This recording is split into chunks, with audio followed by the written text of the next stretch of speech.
तर एस्पायरंट्स, so absorption हे एक फिनॉमिनन आहे ज्या फिनॉमिनन मध्ये ड्रग हा ट्रान्सपोर्ट केला जातो. So from site of administration to the systemic circulation until the equilibrium in unchanged form. तर हा ड्रग ऍब्झॉर्ब का होतो? कारण ऍब्झॉर्प्शन म्हणजे ग्रेडियंट फोर्स आहे, कॉन्सन्ट्रेशन डिफरन्स आहे. पण प्रत्येक ऍब्झॉर्प्शनच्या प्रोसेसमध्ये हा ग्रेडियंट फोर्स असतो का? तर नो, नेव्हर, असं नाही आहे. सो डिपेंड आहे की प्रोसेस कोणती आहे. ऍब्झॉर्प्शन हे 3 प्रोसेसने होऊ शकतं. एक प्रोसेस आहे that is the transcellular, second process होती that is intercellular and next process होती दॅट इज वेसिक्युलर. ट्रान्ससेल्युलर ही जी प्रोसेस आहे पेरेंट्स, या प्रोसेसमध्ये 2 पुन्हा वापस प्रोसेस याच्यामध्ये क्लासिफाय केले गेले होते. एक होता active, second one is passive. हे डिपेंड आहे की एनर्जी रिक्वायरमेंट ही आहे की नाही. If there is a energy requirement then there is a active process. So energy independent असेल then there is a passive, ही पॅसिव्ह प्रोसेस आहे. मग आता आपण हे पाहिलं की ऍक्टिव्ह काय आणि पॅसिव्ह काय. सो त्यानंतर आपण हे पाहिलं की पॅसिव्ह मध्ये पुन्हा वापस त्याचे वेगवेगळे 4 क्लासेस दिले होते. एक होता passive diffusion, second one is pore transport, third one is ion pair transport and last one is carrier mediated transport, drug transport. याच्यामध्ये सॅच्युरेबल एकच क्लास होता जो शेवटचा आहे. पॅसिव्ह मध्ये, पोर मध्ये, फॅसिलिटेड मध्ये किंवा कॅरियर मध्ये सिंक कंडिशन मेंटेन असते. सिंक कंडिशन कधी ही मेंटेन नाही होत कॅरियर मध्ये. ज्या वेळेला कॅरियर हे कम्प्लिटली सॅच्युरेटेड होतात त्यावेळेला सिंक कंडिशन मेंटेन होत नाही. What is the meaning of sink condition? Sink condition it means की अशी कंडिशन जी gradient force across the biological membrane हे 0 होऊ देत नाही, त्याला आपण सिंक कंडिशन असं म्हणतो. सिंक कंडिशन म्हणजे ती जी जीएटी कॉन्सन्ट्रेशन ही ऑलवेज ग्रेटर मेंटेन करते. येस, कोणत्या कॉन्सन्ट्रेशन पेक्षा? ब्लड कॉन्सन्ट्रेशन पेक्षा. जीएटीचं कॉन्सन्ट्रेशन हे ब्लडच्या कॉन्सन्ट्रेशन पेक्षा ऑलवेज ग्रेटर मेंटेन होत असेल तर याला आपण नाव देत असतो सिंक कंडिशन. आणि ही सिंक कंडिशनच आहे जी ड्रगला ऍब्झॉर्ब करते. ऍब्झॉर्प्शनचे क्रायटेरिया सांगा. 4 प्रकारचे क्रायटेरिया दिले होते. एक होता drug should be in the soluble state. Second criteria होता drug should be existed in unionised state. Third criteria होता की drug should be existed in so low molecular weight. जर त्या ड्रगचा लो मॉलिक्युलर वेट असेल सो लेस दॅन 500 डेल्टॉन तर तो drug हा इझिली आणि पॅसिव्हली ऍब्झॉर्ब होतो. ऍक्टिव्ह ऍब्झॉर्प्शन हे कॉन्सन्ट्रेशन डिपेंडेंट नसतं. ऍक्टिव्ह ऍब्झॉर्प्शन हे कसं असतं? ऍक्टिव्ह ट्रान्सपोर्ट हा कॉन्सन्ट्रेशन इंडिपेंडेंट असतो. ऍक्टिव्ह साठी सिंक कंडिशनची गरज नाहीये. ऍक्टिव्ह ट्रान्सपोर्ट हा सॅच्युरेबल बी नसतो. ऍक्टिव्ह मध्ये सॅच्युरेशन येतच नाही. सॅच्युरेशनचा अर्थ काय शिकवला होता तुम्हाला मी? ज्या वेळेला ब्लड कॉन्सन्ट्रेशन आणि जीएटी कॉन्सन्ट्रेशन इक्वल केलं जाईल that condition is called as a equilibrium and the equilibrium is also known as a saturation. Whenever you wanted to absorb entire drug तर aspirants equilibrium लवकर येणं चांगली गोष्ट नाहीये. सो इक्विलिब्रियम हे प्रिव्हेंट केलं जाऊ शकतं आणि अवॉइड करण्यासाठी आपल्या बॉडीमध्ये सिंक कंडिशन एक्झिस्टेड असते. तर हे आपण पाहिलं. यानंतर आपल्याला हे लक्षात आलं ऍक्टिव्ह मध्ये पण 2 ऍक्टिव्ह आहेत. एक आहे प्रायमरी ऍक्टिव्ह, देन आहे सेकंडरी ऍक्टिव्ह. सो त्याच्यामध्ये पण 2 क्लास आपल्याला पाहायला मिळतात that is symport and antiport. So आणि ह्या दोघांमध्ये मेजर डिफरन्सेस आपण पाहिले ते म्हणजे concentration gradient, down hill process, up hill process, high concentration to low concentration, low concentration to high concentration. त्यानंतर अजून एक इम्पॉर्टंट पॉइंट आपण पाहिला ग्रेडियंट फोर्स वाला. Gradient force is required in passive but gradient force is not required in active. असे छोटे मोठे सगळे डिफरन्स घेतले पेरेंट्स. यानंतर मग आपण थोडस याच्या पुढे आलो होतो. ऍब्झॉर्प्शनच्या फिनॉमिनॉनला एक कम्प्लीट ओव्हरव्ह्यू मध्ये आपण सो सिस्टमॅटिकली क्लिअर केलेलं होतं आणि हे ऍब्झॉर्प्शन इथपर्यंत आपण पाहिलं होतं. आता हा ऍब्झॉर्प्शनचा जो पार्ट आहे हा कुठून कव्हर केला जातोय?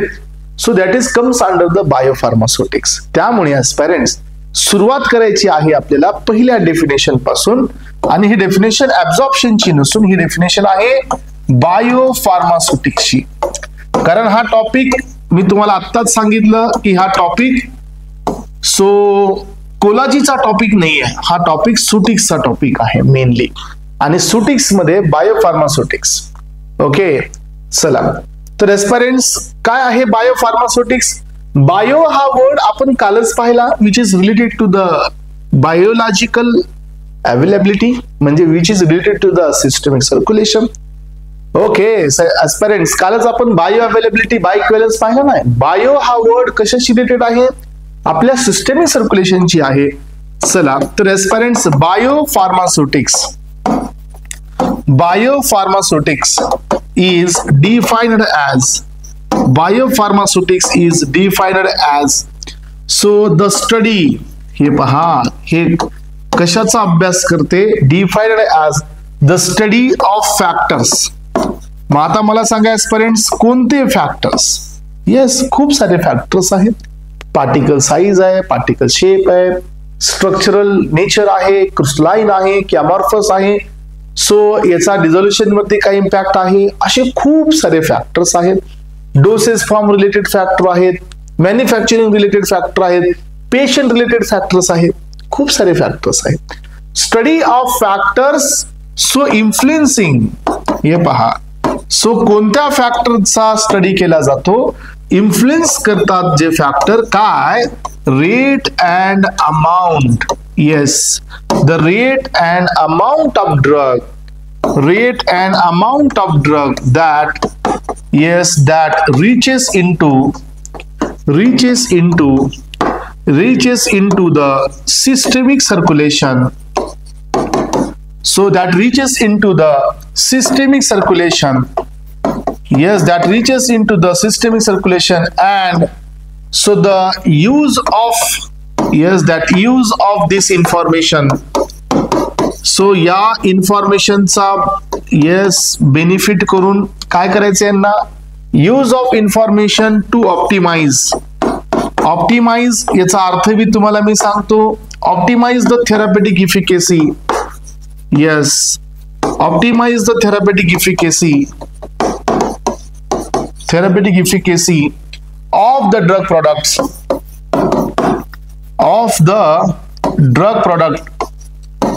Yes, लक्षात ठेवा aspirants, of the drug product is called as biopharmaceutics. तर ह्या डेफिनेशनला आपण काय नाव दिलेलं आहे? बायोफार्मास्युटिक्स.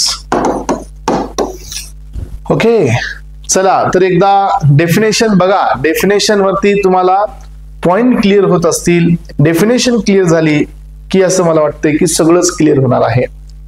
हे पहा, आपण काय अभ्यास करतोय? बायोफार्मास्युटिक्स ही ब्रँच आहे. जसं की फार्माकोलॉजी ब्रँच आहे, फार्माकोलॉजी मध्ये कायनेटिक्स ही ब्रांच आहे, डायनेमिक पण ब्रांच आहे. Kinetics it means deals with the ADME.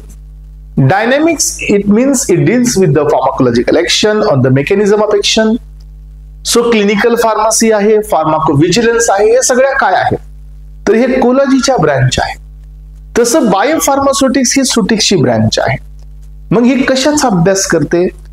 तर ही ड्रगच्या काही फॅक्टरचा अभ्यास करते, जसं की disintegration time, dissolution time, surface area, particle size, amorphism, polymorphism, so disintegrant, binding agent, dissolution apparatus, dissolution time, disintegration rate, patient related factors, disease state, liver failure, कुठल्याही स्टेटचा अशा फॅक्टरचा अभ्यास करते. लक्षात घ्या, ज्या फॅक्टरचा इन्फ्लुएन्स कशावरती आहे? The rate and amount of extent वरती आहे. एखाद्या ड्रगचा the rate and amount of extent म्हणजे काय? Bio availability.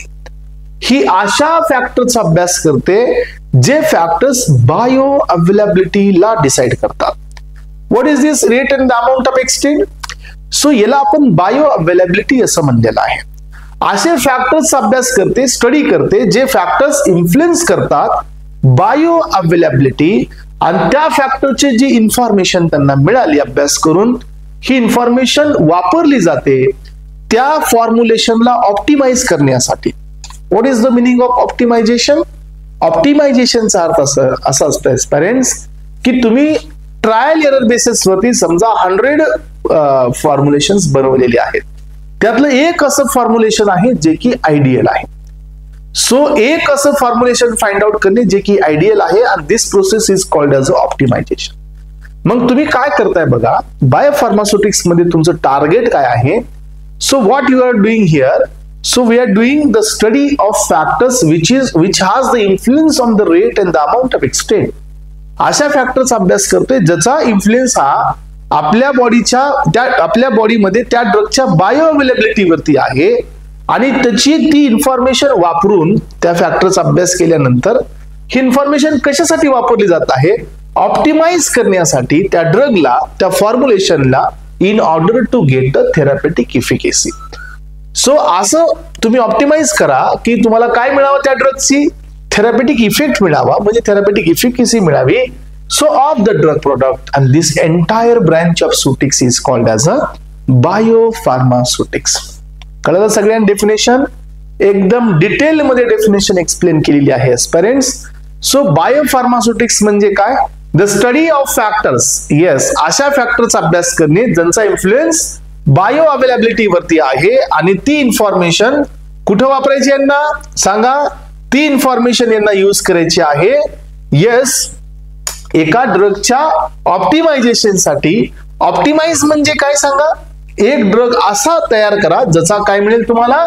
थेरॅपेटिक इफेक्ट. म्हणजे तो ड्रग सब थेरॅपेटिकला बी गेला नाही पाहिजे, आणि तो ड्रग टॉक्सिकला बी नाही गेला पाहिजे. तुम्ही फॅक्टर्स असे ऑप्टिमाइज करा की तो ड्रग थेरॅपेटिक इफेक्ट मध्ये राहिला पाहिजे. जसं की तुम्ही पहा, एखाद्या ड्रगची सोल्युबिलिटी प्रमाणापेक्षा कमी आहे तर तुम्हाला सब थेरॅपेटिक इफेक्ट मिळेल. एखाद्या ड्रगची सोल्युबिलिटी प्रमाणापेक्षा जास्त आहे तर तुम्हाला टॉक्सिक इफेक्ट मिळेल. सी, एखादा ड्रग हा एक्स्ट्रीमली सोल्युबल आहे तर तुम्हाला हा इफेक्ट मिळेल. एखादा ड्रग खूप जास्त सोल्युबल नाहीये तर तुम्हाला हा इफेक्ट मिळेल. देन तुम्हाला काय करायचंय? तुम्हाला ऑप्टिमाइज करायचंय ह्या फॅक्टरला अशा वेनी की तुम्हाला इफेक्ट मिळेल असा. येस, मग ज्याची जास्त सोल्युबिलिटी आहे त्याला तुम्ही क्रिस्टलाइन मध्ये कन्वर्ट करा म्हणजे असं येईल, आणि ज्याची सोल्युबिलिटी कमी आहे त्याला अमॉर्फस मध्ये कन्वर्ट करा म्हणजे असं येईल. So this knowledge, yes, this knowledge is called as a, or this branch is called as a biopharmaceutics. Hopefully कळालं असेल. चला, तर आता पुढे येतोय आपण एस्पायरंट्स नेक्स्ट पॉइंट कडे, की ह्या बायोफार्मास्युटिक्स मध्ये सगळ्यात मेन आहे याची एक आउटलाईन. आता एक आउटलाईन तुम्हाला मला द्यायची आहे. सो हे सिस्टमॅटिक रिप्रेझेंटेशन आहे. येस, सिस्टमॅटिक रिप्रेझेंटेशन आहे. येस, एखाद्या ड्रगचं. Yes, systematic representation of drug movement. ही ड्रगच्या मुवमेंटचं रिप्रेझेंटेशन आहे. ओके, तर आपण एस्पायरंट्स याला व्यवस्थित घेऊया. बायोफार्मास्युटिक्सच्या ब्राह्मणकर मध्ये हे दिलेलं आहे. हे पहा एस्पायरंट्स, ड्रग प्लस एक्सिपियंट्स हे आपण कंबाईन करून काय बनवतो? So we will form a doses form. आपण काय तयार करतो? Doses form. याला काय नाव देतो आपण इथं? So formulation. ही आहे तुमच्या formulation studies. Yes, formulation studies. तुम्हाला माहितीये का हे तयार होण्याआधी कोणता स्टडी असतो? प्री फॉर्म्युलेशन स्टडी असतो. प्री फॉर्म्युलेशन स्टडी असतो, लक्षात घ्या. मग आता हे ड्रग याचं डोसेस फॉर्म मध्ये कन्व्हर्जन करणे, यालाच आपण नाव देत असतो pharmaceutics. This is our pharmaceutics, जो की ड्रग प्लस एक्सिपियंटला कंबाईन करून काय बनवतो? डोसेस फॉर्म बनवत आहे. इथून हा डोसेस फॉर्म रिलीज होत असतो. रिलीज ऑफ ड्रग ज्या वेळेला आपण याला आपल्या स्टमक मध्ये देतो. यानंतर पहा, जसा हा डोसेस फॉर्म तुम्ही ओरली घेतलेला आहे. येस, ओरल ऍडमिनिस्ट्रेशन केल्याच्या नंतर, ओरल ऍडमिनिस्ट्रेशन तुम्ही याचं केल्यानंतर what you got? So drug release इथं मिळेल. येस, ड्रग रिलीज, आणि you will get the dissolution. Yes, drug release याचा अर्थ डिसइंटिग्रेशन आणि डिझॉल्युशन. मग आता तुम्ही मला सांगा इथून पुढे काय चालू झालं? सो इथून पुढे चालू झालं कायनेटिक्स. ओके, तर ही आहे तुमची इथून पुढे फार्माकोकायनेटिकची ब्रँच आहे. कारण आता ड्रग काय होतंय? रिलीज होतंय. ड्रग रिलीज झाला, मग हा तिथून झाला तुमचा ऍब्झॉर्ब. ऍब्झॉर्प्शनच्या पुढे दोन फिनॉमिनॉन आहेत, एक आहे डिस्ट्रीब्युशन, तर दुसरा फिनॉमिनॉन आहे तो आहे प्लाझ्मा प्रोटीन बाइंडिंग. हे दोन फिनॉमिनॉन आहेत. यानंतर पहा, जसा ड्रग तुमचा ऍब्झॉर्ब होतो तसा हा तुमचा जातो साइट ऑफ ऍक्शनला. साइट ऑफ ऍक्शनला रीच आउट होऊन ऍस्पायरंट्स इथून या ठिकाणी चान्स असतो मेटाबॉलिझमचा. येस, ऍक्शन दाखवून हा कुठे येतो, मेटाबॉलिझम. आणि मेटाबॉलिझमच्या नंतर काय येऊ शकतं, एक्सक्रीशन येतं. ओके, साइट ऑफ ऍक्शनला पोहोचून हा तुमचा फार्माकोलॉजिकल ऍक्शन दाखवतो. येस, ऍक्शन दाखवून पण ड्रग हा तुमचा मेटाबॉलाइज होऊन बाहेर जातो. दोन्ही पद्धतीने ड्रग जात असतो. तर इथपर्यंत तुमचे कायनेटिक्स आहेत. इथून पुढे काय आहे, हे फार्माकोडायनेमिकची ब्रँच आहे. सो ऍक्शन मध्ये तुम्हाला दोन प्रकारचे ऍक्शन्स पाहायला मिळतात. हे फार्माकोलॉजिकल ऍक्शन म्हणजे पीडी, याला फार्माकोडायनेमिक्स आपण म्हणतो. आणि याच्यानंतर तुमचा हा इफेक्ट दोन पद्धतीने पाहायला मिळतो ऍस्पायरंट्स. एक तर ऍक्शन ही थेरपेटिक असते. येस, ऍक्शन ही काय मिळते, सो ऍक्शन ही थेरपेटिक मिळू शकते, थेरपेटिक इफेक्ट मिळतो, किंवा ऍक्शन मध्ये तुम्हाला टॉक्सिक इफेक्ट मिळतो. दोन चान्सेस इथं आहेत, एक तर थेरपेटिक इफेक्ट मिळेल किंवा टॉक्सिक इफेक्ट मिळेल. सो अशा प्रकारे ड्रग हा आपल्या बॉडीमध्ये मुवमेंट करत असतो. तर एस्पायरंट्स, बायोफार्मास्युटिक्स कुठं आले मग याच्यामध्ये सांगा. बायोफार्मास्युटिक्स कुठून कुठं आलेत?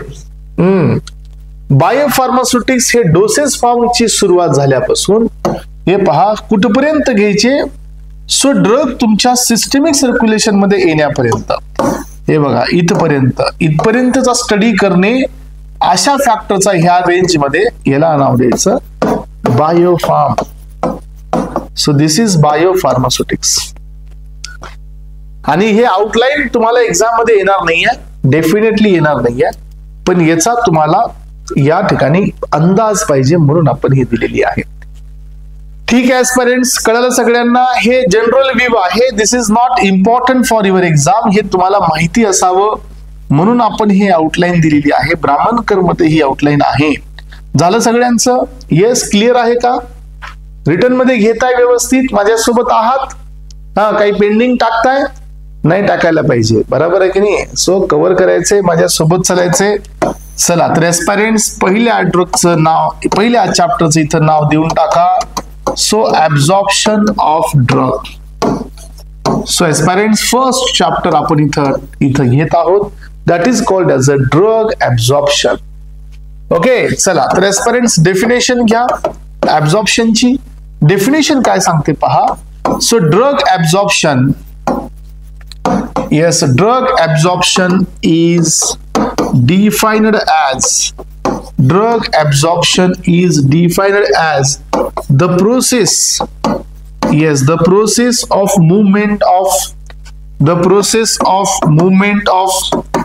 drug absorption is defined as the process of movement of unchanged, yes, इथं पहा हा वर्ड आलेला आहे, unchanged drug from site of, so from the site of, हा अनचेंज्ड ड्रगची प्रोसेस होत आहे, ट्रान्सफर होत आहे कुठून, द साइट ऑफ ऍडमिनिस्ट्रेशन, या ड्रगची ट्रान्सफर होत आहे site of administration to the systemic circulation, site of administration to the systemic circulation, site of administration to the systemic circulation until the equilibrium, yes, until the equilibrium is called as यालाच आपण नाव दिलं absorption. तर एस्पायरंट्स, तुम्हाला माहिती आहे definition खूप वेळा पाहिली आपण. ऍब्झॉर्प्शनला सेकंडली तुम्ही असे डिफाइन करू शकता, transfer of drug from the site of administration to the systemic circulation in unchanged form until the equilibrium, यालाही आपण ऍब्झॉर्प्शन म्हणू शकतो. चला तर एस्पायरंट्स, ही ड्रगची मुवमेंट असते. मग आता आपण हे पाहतो ऍब्झॉर्प्शन होण्यासाठी बेसिक क्रायटेरियाज काय आहेत.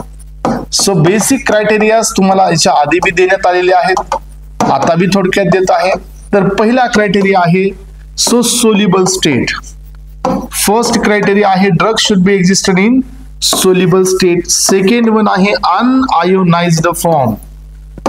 सो अनआयोनाइज्ड फॉर्म की ड्रग हा कसा पाहिजे, अनआयोनाइज्ड पाहिजे. अनआयोनाइज्ड म्हणजेच याला दुसरं नाव आहे लिपोफिलिक. लिपोफिलिकला दुसरं नाव आहे हायड्रोफोबिक. सो यालाच अजून एक नाव आहे नॉन पोलार. तर एवढे नेम एकासाठी वापरले जाऊ शकतात. यानंतर पहा तिसरा क्रायटेरिया आहे तो म्हणजे लो मॉलिक्युलर वेट. जर मॉलिक्युलर वेट हा लो असेल, सो लेस दॅन 500 डेल्टॉन, तर याचं ऍब्झॉर्प्शन व्यवस्थित होतं. आणि मला असं वाटतंय की हे क्रायटेरिया मोर सुटेबल आहे पॅसिव्ह साठी. पॅसिव्ह साठी हा मोर सुटेबल आहे. या ड्रगचे काही गोष्टी इथं मेटाबॉलिझम नाही व्हायला पाहिजे. येस, या ठिकाणी no metabolism. So no metabolism याचा अर्थ आपण याला दुसरं नाव देतो no pre systemic metabolism. Right, no pre systemic metabolism किंवा नो फर्स्ट पास. कुठल्याही प्रकारचा फर्स्ट पास इफेक्ट नसायला पाहिजे. कारण जर एखाद्या ड्रगचा फर्स्ट पास इफेक्ट जर येत असेल तर तो ड्रग हा काय होतो, तो ड्रगचा या ठिकाणी ऍब्झॉर्प्शन डिक्रीज होत असतो. ऍब्झॉर्प्शन हे डिक्रीज व्हायला लागतं नंतर एस्पिरंट्स. चला यानंतर पहा एस्पिरंट्स, सगळ्यात नंतरची गोष्ट आहे. आपण या ठिकाणी पहिल्यांदा घेत आहोत ऍब्झॉर्प्शनच्या प्रोसेसला स्टार्ट करण्याआधी सेल मेम्ब्रेन. सो ऍब्झॉर्प्शनच्या प्रोसेसला आपण स्टार्ट करण्याआधी आपण स्टार्ट करत आहोत सेल मेम्ब्रेन, किंवा याला आपण दुसरं इथं नाव देतोय बायो मेम्ब्रेन. तर एस्पिरंट्स, ह्युमन सेल मध्ये काय नसतं सांगा? ह्युमन सेल मध्ये सेल वॉल नसते. ह्युमन सेल मध्ये सेल वॉल नसते है ना. ह्युमन सेलला सेल वॉल नसते. अॅनिमल सेलला सेल वॉल असते. बॅक्टेरियाकडे पण सेल वॉल असते. पण ह्युमन सेल्स कडे काय असते तर प्लाझ्मा मेम्ब्रेन असते. यालाच आपण बायो मेम्ब्रेन म्हणूया किंवा याला आपण प्लाझ्मा मेम्ब्रेन ही म्हणू शकतो.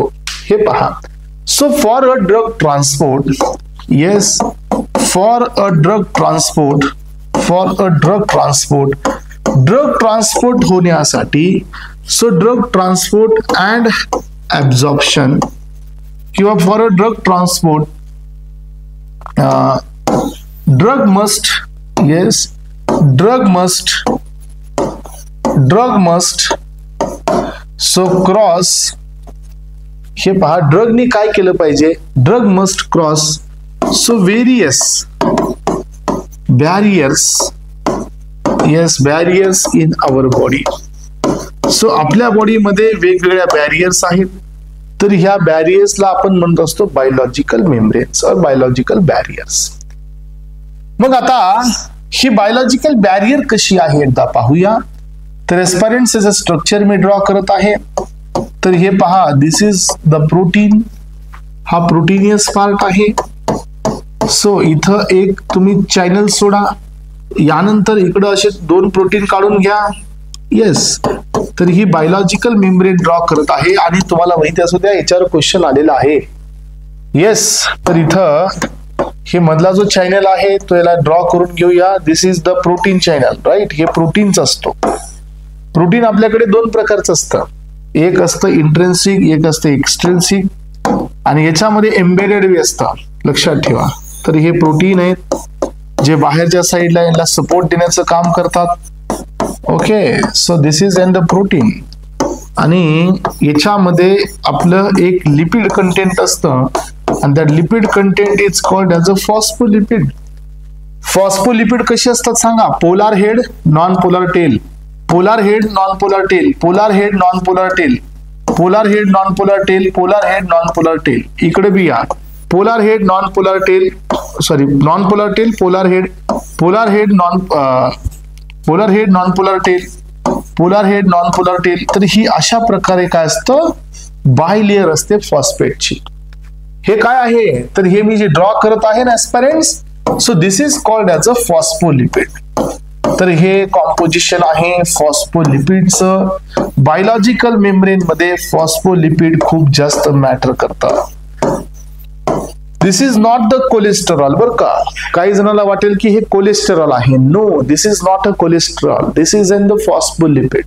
कोलेस्ट्रॉल म्हणजे फॉस्फोलिपिड नव्हे. हा, कोलेस्ट्रॉल इथं असतं, आपण कोलेस्ट्रॉलला नाही म्हणू शकत नाही, कोलेस्ट्रॉल इथं असतं, पण कोलेस्ट्रॉल आणि फॉस्फोलिपिड एक नाही आहेत. ओके, मग आता तुम्हाला काय करायचंय, याचे नेम्स तुम्हाला ऍड करायचे आहेत एस्पिरंट्स. तर आपण ते कम्प्लीट करून घेऊया. तर हे आहे तुमचा protein. So this is called protein. हा बी कोण आहे तुमचा प्रोटीन. दोन्ही साइडला आउटरला इथं प्रोटीन प्रेझेंट आहे. त्यानंतर हे पहा, हे आहे फॉस्फोलिपिड है ना, हे आहे फॉस्फोलिपिड आणि हे पण आहे फॉस्फोलिपिड. हे दोन्ही पण कोण आहे, फॉस्फोलिपिड आहे. म्हणून ही याची असते बायलेयर फॉस्फोलिपिड. यामध्ये 2 लेयर तुम्हाला पाहायला मिळतात फॉस्फोलिपिडच्या आणि याची साईज असते 25 एंगस्ट्रॉम. ह्या फॉस्फोलिपिडची बघा, याची लेंथ असते, राईट, काय असते सांगा, राईट. So 25 angstrom. या फॉस्फोलिपिडला जरा इकडे साईडला टाका. याच्यामध्ये असे 2 कॉम्पोनंट दाखवायचे तुम्हाला. दिस इज कॉल्ड पोलार हेड. तर हे काय आहे, पोलार हेड म्हणजे हा कोणता पोर्शन असतो, हा हायड्रोफिलिक पोर्शन असतो. येस और नो. आणि ही काय असते, नॉन पोलार टेल. तुम्हाला माहित आहे एस्पिरंट्स, नॉन पोलार म्हणल्यानंतर आपण याला काय म्हणतो, हे लिपोफिलिक पोर्शन असतो. हे फॉस्फोलिपिड मधलं डिटेल पॉइंट्स लक्षात ठेवा. आणि मग मला सांगा, आता इथं मोठा या ठिकाणी लोकेशन सगळ्यात जास्त कोणतं आहे, हे बघा, हे पोलारचं लोकेशन आहे आणि हे इथून इथपर्यंत काय आहे, नॉन पोलार आहे, म्हणजे लिपोफिलिक आहे. म्हणून तुम्हाला माहिती असू द्या, एखाद्या ड्रगला ही मेम्ब्रेन क्रॉस करायची असेल, एखाद्या ड्रगला ही मेम्ब्रेन क्रॉस करायची असेल तर हायड्रोफिलिक ड्रग वापस जातात. अलग लक्षात, हायड्रोफिलिक ड्रग मध्ये येत नाहीत, कारण इथं लिपिडिक बॅरियर खूप मोठी आहे. अलग लक्षात. आणि एखादा ड्रग जर लिपोफिलिक असेल, लिपोफिलिक ड्रग हा इथून व्यवस्थित डिफ्यूज करून इकडे पास होतो आणि याला नाव देतो आपण ऍब्झॉर्प्शन. तर हा लिपोफिलिक ड्रग इथून येतो एस्पिरंट्स. तर हे असतात तुमचे टनेल चॅनल. हे असतात टनेल चॅनल म्हणजे काय असतात सांगा, हे प्रोटीन असतात, धसलेले प्रोटीन असतात. हे धसलेले प्रोटीन म्हणजे काय, जे की प्रोटीन आहेत आणि मेम्ब्रेन मध्ये अक्रॉस द लेवल हे इकडून तिकडे पर्यंत धसलेले असतात. आणि this tunnel channel is also called as a pore channel. याला आपण दुसरं नाव दिलेलं आहे पोर चॅनल. आणि जे साईज बघा, हे जे असतात ना, हे 4 to 10 एंगस्ट्रॉमचे असतात. आता जीपॅटच्या एक्झाम मध्ये 2024 मधला हा क्वेश्चन आहे. सो इथून कोण येतं मग सांगा, तर इथून येतात तुमच्या बॉडीमध्ये. सो वेगवेगळे आयन्स मध्ये येतात, वॉटर सोल्युबल सबस्टन्सेस येतात. Yes, water soluble substances, urea असेल, ग्लुकोज असेल, वॉटर असेल, तर हे सगळे इथून पास होत असतात. अलग लक्षात. आणि हा ट्रान्सपोर्ट झाला pore transport. This is not the passive diffusion, this is the pore transport. Passive diffusion म्हणजे हे पॅसिव्ह ट्रान्सपोर्ट आहे. So aspirants, can you differentiate in between the passive diffusion the passive transport. Passive diffusion म्हणजे काय आणि passive transport म्हणजे काय. Passive transport main class आहे एस्पिरंट्स, म्हणजे एक ट्रान्सपोर्ट सांगतोय ज्याला एनर्जी लागत नाही. पॅसिव्ह ट्रान्सपोर्ट म्हणजे काय, एक मेन क्लास आहे ज्याला ट्रान्सपोर्ट होण्यासाठी एनर्जी लागत नाही, that is passive transport. Passive diffusion म्हणजे काय, हा एक पॅसिव्ह ट्रान्सपोर्टचा क्लास आहे ज्याला एनर्जी तर लागतच नाही, पण तो ऍब्झॉर्ब होताना डिफ्युजनने ऍब्झॉर्ब होतो. याचा अर्थ हे दोन्ही बी पॅसिव्ह ट्रान्सपोर्ट आहेत. पॅसिव्ह डिफ्युजन बी पॅसिव्ह ट्रान्सपोर्ट आहे, पोर ट्रान्सपोर्ट बी पॅसिव्ह ट्रान्सपोर्ट आहे, पण हे पॅसिव्ह डिफ्युजन आहे. क्लिअर होईल तुमचं. आता क्लासिफिकेशन देताना हे पॉइंट क्लिअर होऊनच जाईल. तर एस्पिरंट्स लक्षात घ्या, हे तुमची polar head, non polar tail, so membrane याच्यामध्ये असणारे तुमचं सो प्रोटीन हे सगळं आपण इथं क्लिअर केलेलं आहे. सो याला आपण म्हणत असतो सँडविच मॉडेल. तर ही बायलेयर असते, सँडविच मॉडेल म्हणून याचा वापर केला जातो. हे पॉइंट क्लिअर झाले. बायोलॉजिकल मेम्ब्रेन तुमची इथं क्लिअर झालेली आहे. चला, तर एस्पिरंट्स आता काय करायचं आपल्याला, मेकॅनिझम ऑफ ड्रग ट्रान्सपोर्टला घ्यायचं आहे. सो नेक्स्ट पॉइंटला हेडिंग अप करा, येस, नेक्स्ट बीट आहे mechanism of drug transport.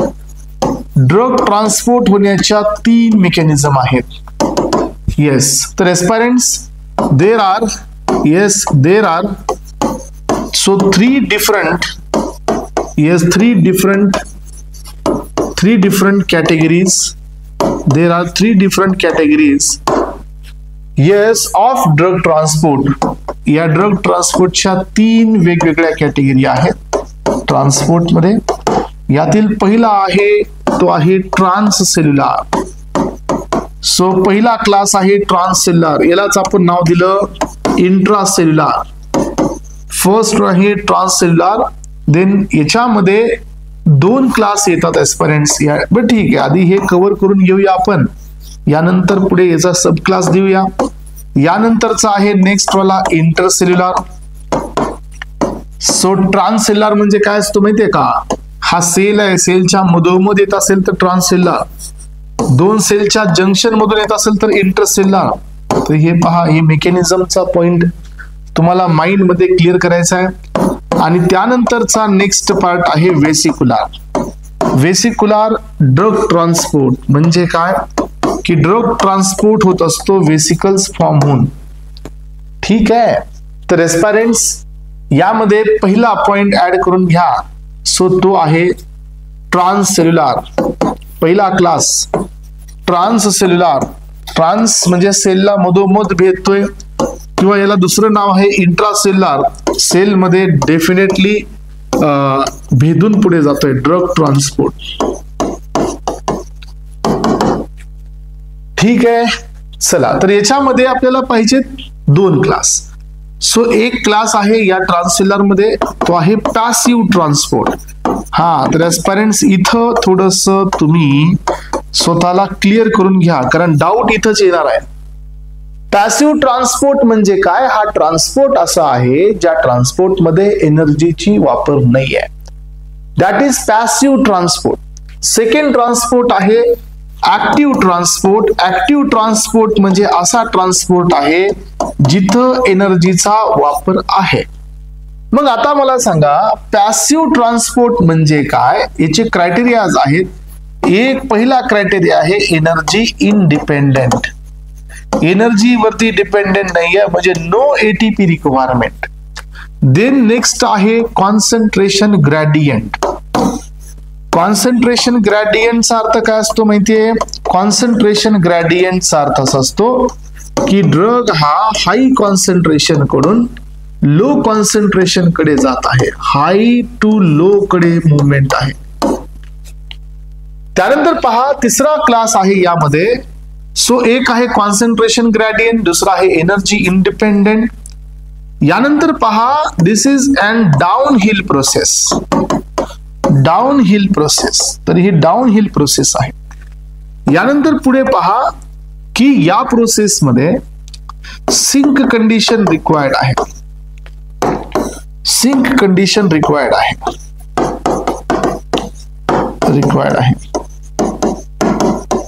So gradient force वरती डिपेंड आहे. हे झाला पॅसिव्ह ट्रान्सपोर्ट बर का, मेन क्लास आहे हा. आता याच्या एक्झॅक्टली अपोजिट तुम्हाला इकडे काय घ्यायचे आहे. सो ही एनर्जी डिपेंडेंट आहे, एटीपी डिपेंडेंट प्रोसेस आहे. एटीपी डिपेंडेंट प्रोसेस आहे. ग्रेडियंट इंडिपेंडेंट प्रोसेस आहे. ग्रेडियंट इंडिपेंडेंट म्हणजे काय की ग्रेडियंटचा याला मॅटर होत नाही. सो ही प्रोसेस लो कडून हाय कडे जाऊ शकते. येस, या प्रोसेस मध्ये लो कडून ही प्रोसेस हाय कडे जाऊ शकते. यानंतर पहा, तिसरा पॉइंट आहे आणि तो आहे तुमचा ही अपहिल प्रोसेस आहे. So this is an uphill process. No sink condition required. याला सिंक कंडिशनची गरज नाही आहे. ओके, हे ऍक्टिव्हचे पॅरामीटर्स आहेत आणि हे पॅसिव्हचे पॅरामीटर्स आहेत. एस्पायरंट्स याच्यामध्ये यांचे आता सब क्लास. सब क्लास कशावरती डिपेंड आहेत? Depends on mechanism of absorption.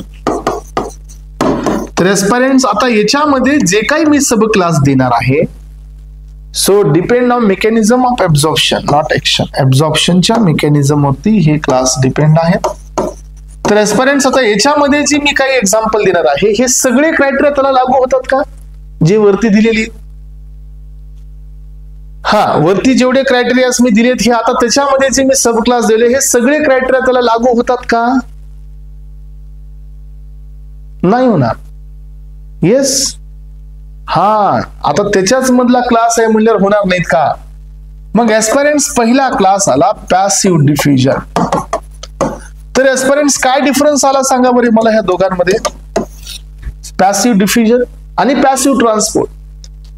Passive transport हा ट्रान्सपोर्टचा एक क्लास आहे. ड्रग कसा जातोय हे सांगितलंय. कसा जातोय त्यांनी हे सांगितलंय की ड्रग हा हाय कडून लो कडे जातोय. डाऊन हिल प्रोसेस आहे. एटीपीची गरज नाहीये.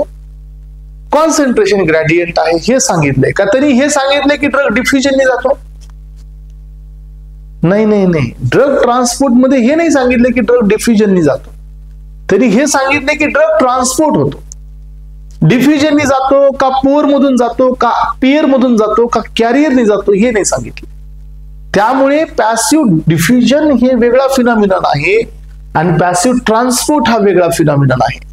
पॅसिव्ह ट्रान्सपोर्टचा म्हणणं आहे की ड्रगला 3-4 क्रायटेरिया आहेत. पॅसिव्ह डिफ्युजनचं म्हणणं आहे की ड्रग हा येस विदाउट एनर्जी जातोय. हा पण डाऊन हिल आहे.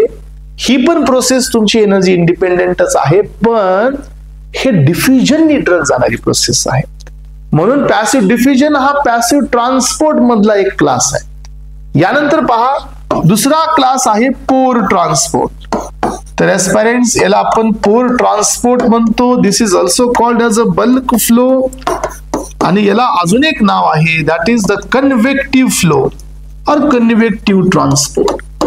हा आता मला सांगा हा तुमचा डिफ्युजन पॅसिव्ह डिफ्युजन म्हणजे पॅसिव्ह ट्रान्सपोर्टचा एक क्लास आहे. एनर्जी याला लागत नाही. ह्याला बी एनर्जी लागत नाही. मग आता हे दोन्ही सेम आहेत का. सर सेमच आहेत की. याला बी एनर्जी नाही त्याला एनर्जी नाही. हा हाईट वरून लो कडे जातो तो बी हाय कडून लो कडे जातो. तो बी सिंक कंडिशन डिपेंड आहे हा बी सिंक कंडिशन.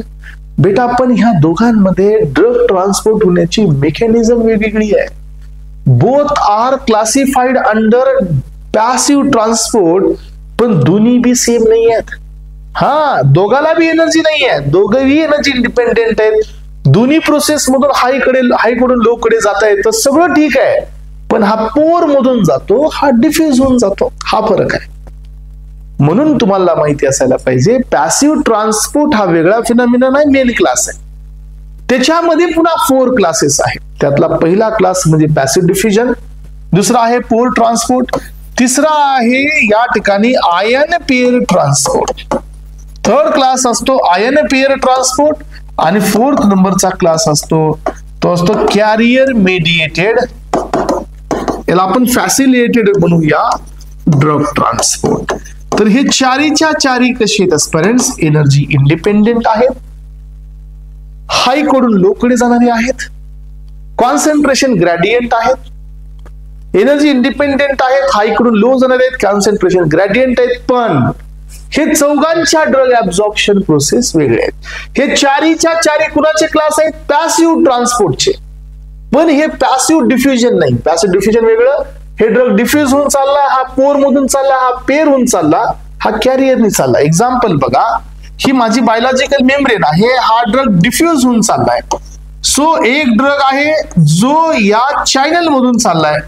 एक ड्रग आहे जो इथं एकाला पेअर होऊन चाललाय आणि एक ड्रग आहे जो इथल्या कॅरियर सोबत कंबाईन होऊन चाललाय. हे पहा आलं लक्षात. याचा अर्थ काय की ह्या चारी प्रोसेसला एनर्जी नाहीये. हे चारी प्रोसेस हाय कडून लो कडे आहेत. हे चारीच्या चारी प्रोसेस ही डाऊन हिल आहे. हे चारी प्रोसेस ग्रेडियंट फोर्स डिपेंडेंट आहेत. ह्या चारी प्रोसेसला सिंक कंडिशन लागते. पण ह्या चारी प्रोसेस मध्ये वेगवेगळा प्रकार काय की ऍब्झॉर्प्शन होण्याच्या मेकॅनिझम वेगवेगळे. म्हणून ही passive diffusion pore transport pair transport carrier mediated. But हे चौघच्या चौघ कुणाचा क्लास आहे पॅसिव्ह ट्रान्सपोर्टचा आहे. पॅसिव्ह ट्रान्सपोर्ट म्हणजे कोण ज्याला एनर्जी न लागणाऱ्या मेकॅनिझम. कळते सगळ्यांना? आता क्लिअर झालं का? बघा, याच्यापेक्षा पुढची लेवल नाही आता. येस, सो हे समजायला पाहिजे तुम्हाला. आता पुढे या पेरेंट्स, पॅसिव्ह इथं आपण पाहिला. यानंतरचा नेक्स्ट पॉइंट आहे ऍक्टिव्ह. ऍक्टिव्ह मध्ये तुम्हाला घ्यायचे 2 क्लास. यामध्ये पहिला क्लास आहे प्रायमरी ऍक्टिव्ह.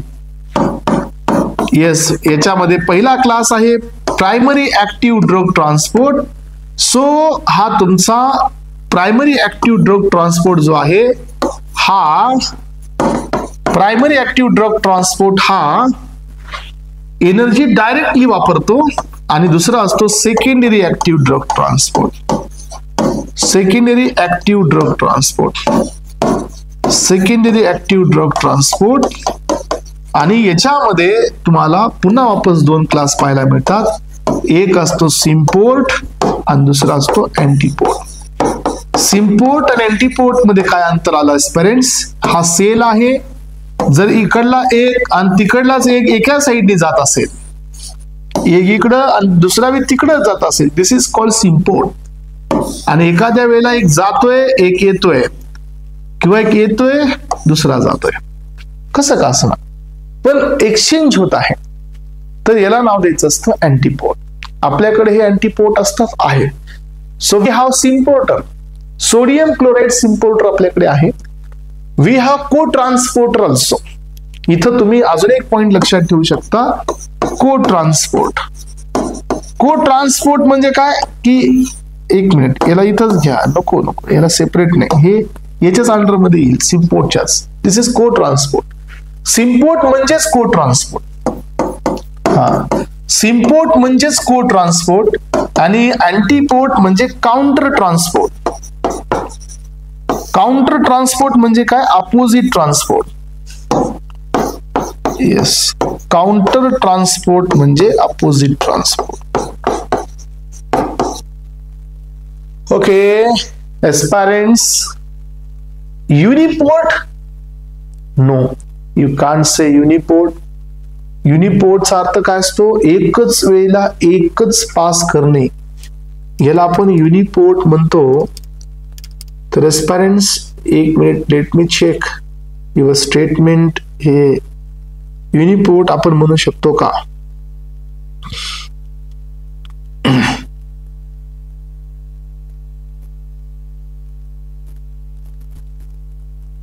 सो नाही, आपण युनिपोर्ट नाही म्हणू शकत याला, कारण एकाच टाइमाला 2 ड्रग हा ट्रान्सपोर्ट होत आहे किंवा 2 सबस्टन्सेस ट्रान्सपोर्ट होत आहेत. चला, तर एस्पायरेंट्स, तिसऱ्या क्लास कडे चला. आता 3rd नंबरचा क्लास आहे vesicular. Yes, vesicular drug transport. ह्या वेसिक्युलर ड्रग ट्रान्सपोर्टला दुसरं नाव असतं या ठिकाणी corpuscular. Yes, corpuscular drug transport. Vesicular drug transport आणि कार्पस्क्युलर ड्रग ट्रान्सपोर्ट असे याच्यात 2 क्लास आले. तर आता हे लक्षात ठेवायचे तुम्हाला की एखादा ड्रग, एखादा प्रोसेस एखाद्या सेल मध्ये जर बाहेरून काही मध्ये चाललंय, येस, एंटर होते सेलच्या मध्ये, दिस is एंडोसायटोसिस.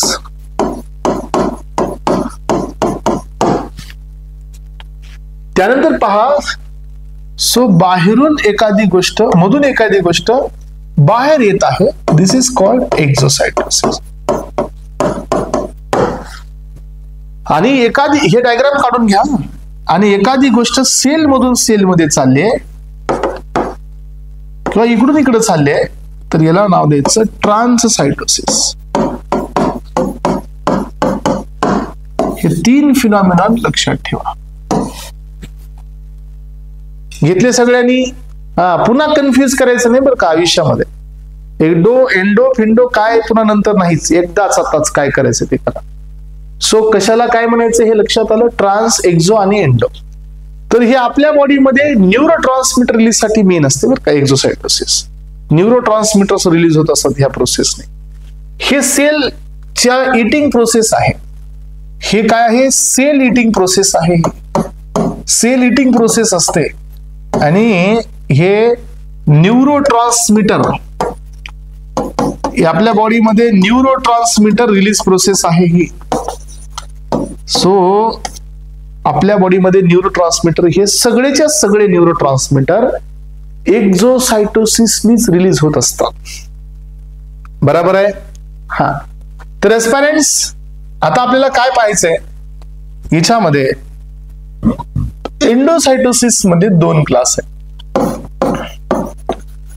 एंडोसायटोसिस cell eating process. Cell eating process याचा अर्थ असतो की something will enter into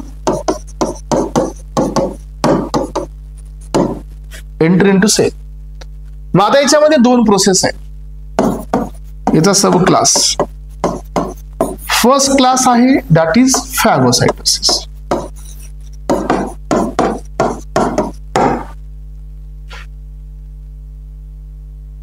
Phagocytosis. This is when solid enter into the cell. Solid enter into the cell. याला आपण दुसरं नाव देतो ऑर मध्ये, called as cell eating. Called as cell eating. आणि याच्यानंतरची दुसरी प्रोसेस असते pinocytosis. So this is when liquid enter into the sale.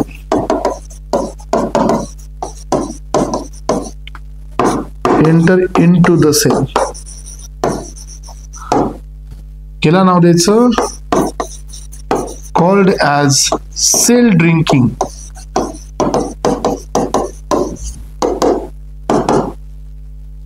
Sale eating, cell drinking. Okay, चला तर एस्पिरंट्स पहिला क्लास इथं आपला या ठिकाणी classification wise, total classification wise हा क्लास आपण कंप्लीट केलेला आहे. चला तर ऍब्झॉर्प्शनच्या सगळ्या प्रोसेसला आपण इथं कंप्लीट केलंय. आता एस्पिरंट्स मला एक छोटासा ओव्हरव्ह्यू म्हणा तुम्ही according to the Fick's first law मला सांगायचं इथं. झालं सगळ्यांचं हे? Yes, is it completed? Is it completed? Okay, चला तर आता मला हे क्लिअर करायचं आहे की what is the Fick's first law. तर एक एक पॉइंट मला फक्त सांगा आता. जर माझा इथं ड्रग आहे आणि इथं माझं ब्लड सर्क्युलेशन आहे, इथून ड्रग इकडे पास होणे, so this is called as absorption. Yes or no? Then absorption is depends on how many factors. Absorption ही कोणत्या कोणत्या फॅक्टर वरती डिपेंड आहे. सो absorption हे आपण कधी म्हणू शकतो की हे absorption डायरेक्टली प्रोपोर्शनल आहे, कधी म्हणू शकतो की absorption हे इनव्हर्सली प्रोपोर्शनल आहे. बघा, लक्ष देऊन ऐका, 2 मिनिटांमध्ये सगळी क्लिअरिटी येऊन जाईल. पहिला पॉइंट आपण काय शिकलो होतो आतापर्यंत, ऍब्झॉर्प्शन हे हाय कडून लो कडे आहे. ऍब्झॉर्प्शन हे हाय कडून हाय कडे नाही आहे. ऍब्झॉर्प्शन हे लो कडून लो कडे नाही आहे. याचा अर्थ ह्या दोघात इक्विलिब्रियम नसायला पाहिजे. कळलं सगळ्यांना? म्हणून मी पहिलं स्टेटमेंट काय देतो बघा. So absorption is directly proportional to the concentration difference in between blood and GIT. आला मला डिफरन्स क्लिअर? येस. जेवढा दोघांच्या मध्ये डिफरन्स जास्त तेवढा ऍब्झॉर्प्शन प्रोसेस जास्त. आणि यालाच मी काय नाव दिलं? Gradient force. याचा अर्थ मी असं सांगू शकतो, absorption is directly proportional to the gradient force. कळालं? स्टेटमेंट कळालं का सगळ्यांना? हा, दुसरा क्रायटेरिया बघा. आता लिहून घेऊ नका, गरज नाही. आता जस्ट लेट मी एक्सप्लेन. हे कोणता लॉ आहे माहितीये? हा फिक्स फर्स्ट लॉ आहे. This is called Fick's first law. According to the Fick's first law ऐकता की नाही तुम्ही कधी कधी? According to the fixed first law, the rate of drug transport is directly proportional to the dash dash dash. हेच सांगायला आपण आता बघा. सो सेकंड थिंग काय माहितीये याच्यामध्ये की जो ड्रग इथं माझा जेवढा लिपोफिलिक असेल तेवढं ऍब्झॉर्प्शन जास्त आहे. दुसरा क्रायटेरिया, जेवढा ड्रग आताच बघितलं ना आपण, लिपोफिलिक ड्रगचं ऍब्झॉर्प्शन का जास्त आहे? कारण लिपोफिलिक बॅरियर आहे. बायोलॉजिकल मेम्ब्रेन मध्ये जास्तीत जास्त प्रोपोर्शन कुणाचं आहे? फॉस्फोलिपिड्स आहे. आणि फॉस्फोलिपिडचं नेचर काय? लिपोफिलिक आहे. त्यामुळे मी आता सेकंड स्टेटमेंट काय दिलं की lipophilicity is directly proportional to the absorption. आणि लिपोफिलिसिटीला दुसरं नाव असतं पार्टिशन कोएफिशियंट. सो पार्टिशन म्हणजे काय? ड्रग इथून किती वेळ थांबतोय. हे बघा, ही माझी बॅरियर आहे, मी इथून किती वेळ याला असं पार्टिशेट करतोय. जेवढ्या वेळ मी पार्टिशेट करेल तेवढ्या वेळ मध्येच आहे. सो लिपोफिलिसिटी असेल तर पार्टिशन, पार्टिशन असेल तर ट्रान्सपोर्ट. याचा अर्थ partition coefficient is also directly proportional to the drug transport. बरोबर आहे. आता याच्यानंतर असतो डिफ्युजन कोएफिशियंट. डिफ्युजन कोएफिशियंट म्हणजे काय? जेवढा ड्रग फास्ट मध्ये इथून डिफ्यूज होऊन जाईल तेवढा ट्रान्सपोर्ट माझा जास्त असतो. याचा अर्थ पुढचा पॉइंट आला, diffusion coefficient is directly proportional to the absorption. आता तुम्हाला सर हे पार्टिशन कोएफिशियंट नाही कळलं. बेटा, पार्टिशनचा अर्थ असा असतो ड्रग हा बायोलॉजिकल मेम्ब्रेन पाशी येऊन थांबलाय आणि he is making partition with this. So जर ह्या दोघांमध्ये सिमिलॅरिटी असेल then he will go for the diffusion. This is the partition. मग पार्टिशन डिपेंड कशावर आहे? नेचर. नेचर म्हणजे लिपोफिलिसिटी. लिपोफिलिक असेल तर पार्टिशन होईल, पार्टिशन असेल तर डिफ्युजन होईल. डिफ्युजनचा अर्थ काय बघा, ही बायोलॉजिकल मेम्ब्रेन आहे. सो असा येणे, दिस इज द डिफ्युजन. असा येणे डिफ्युजन, असा येणे डिफ्युजन म्हणजे काय? येण्याचा रेट, पास होण्याचा रेट. मग जेवढा रेट येण्याचा फास्ट तेवढं ऍब्झॉर्प्शन फास्ट. जेवढं डिफ्युजन कोएफिशियंट फास्ट तेवढं ऍब्झॉर्प्शन फास्ट. जेवढं पार्टिशन जास्त तेवढ्या, बघा आता ड्रग इकडे आहे आणि बायोलॉजिकली इथं आहे. ड्रग इथं आहे, बायोलॉजिकली इथं आहे. पार्टिशन आहे का? नाही आहे. मग पार्टिशन नाहीये तर ऍब्झॉर्प्शन कसं होईल? पार्टिशनला काय पाहिजे? ड्रग कुठं आला पाहिजे? इथं. मग होईल ऍब्झॉर्ब. आधी काय करावं लागेल? त्याला पार्टिशेट करावं लागेल. मग जेवढं लिपोफिलिसिटी तेवढं पार्टिशन, जेवढं पार्टिशन तेवढं डिफ्युजन. म्हणून आपण काय सांगितलं? Absorption is directly proportional to the lipophilicity, absorption is directly proportional to the partition coefficient, absorption is directly proportional to the diffusion coefficient. अजून एक महत्वाचा पॉइंट, समजा आता ड्रग माझा या जीएटी मध्ये आहे, सगळाच ड्रग इथून एकाच ठिकाणी ऍब्झॉर्ब होण्याचा चान्स घेतोय आणि काही दुसऱ्या ठिकाणी ड्रग इथून जातो, इथून जातो, इथून जातो, इथून जातो, इथून जातो. तर मला सांगा कुणाचं ऍब्झॉर्प्शन फास्ट आहे? ह्याचं की ह्याचं? याचं. जेवढा एरिया अवेलेबल असेल ऍब्झॉर्प्शनला तेवढं ऍब्झॉर्प्शन फास्ट. याचा अर्थ rate of absorption is directly proportional to the surface area. म्हणून बघा इंटेस्टाईन मध्ये ग्रेटर ऍब्झॉर्प्शन असतं ड्रगचं. Why? Because intestine having the greater surface area due to the villi and the microvilli. As compared to stomach सगळ्यात जास्त absorption कुठून होतं? Small intestine. Why? Because small intestine having larger surface area. म्हणून surface area is directly proportional to the absorption. मग आता बघा एस्पायरंट्स, एकच अशी गोष्ट आहे ज्याच्यामुळे ऍब्झॉर्प्शन रिव्हर्स होऊ शकतं. काय आहे? हा, हे बघा. सो आता ही माझी मेम्ब्रेन आहे आणि हे माझं ब्लड आहे. So this is the membrane having the 2 centimetre. Example घेतो बरं का आपण. ही एक मेम्ब्रेन आहे, सो जी की माझी 3 सेंटीमीटरची आहे, नंतर ब्लड आहे. दुसरी एक मेम्ब्रेन आहे ज्याच्यामध्ये बायोलॉजिकल मेम्ब्रेन ही माझी 5 सेंटीमीटरची आहे आणि नंतर ब्लड आहे. इथून ड्रग जायचं आहे, इथून ड्रग जायचं आहे, इथून ड्रग. आता मला सांगा कुठून ड्रग जास्त ट्रान्सपोर्ट होईल? येस, कुठून ड्रग जास्त ट्रान्सपोर्ट होईल? 2 सेंटीमीटर. हा, किती हुशार आहे तुम्ही बघावर. हा योगिता, 5 सेंटीमीटर. मॅडम असं कसं? एक गोष्ट लक्षात घ्या, तुम्हाला जात असताना हिंड्रन्सेस जास्त पाहिजे का कमी पाहिजे? कमी पाहिजे ना. आता हे हिंड्रन्स 2 सेंटीमीटरचं आहे, तर हे 5चं आहे. मग आता जर हा 2 सेंटीमीटरचा आहे तर ड्रग फास्ट जाईल. हा, जर हा 3चा आहे तर थोडं स्लो जाईल, 5चा त्याच्यापेक्षा स्लो जाईल. याचा अर्थ काय की तुमच्या बायोलॉजिकल मेम्ब्रेनची थिकनेस वाढत आहे, ऍब्झॉर्प्शन कमी होत आहे. बघा 5 सेंटीमीटर थिकनेस आहे, ऍब्झॉर्प्शन कमी आहे.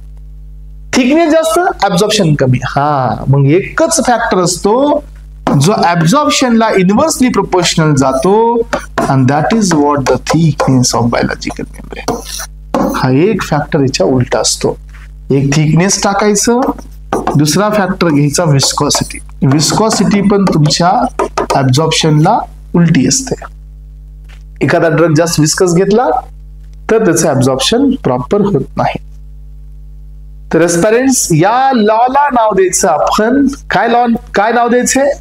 Fix first law. This law is called as a Fick's first law. हा, अजून एक गोष्ट आहे पेरेंट्स इथं आपण टाकायचं विसरलोय. Absorption is inversely proportional to the molecular weight.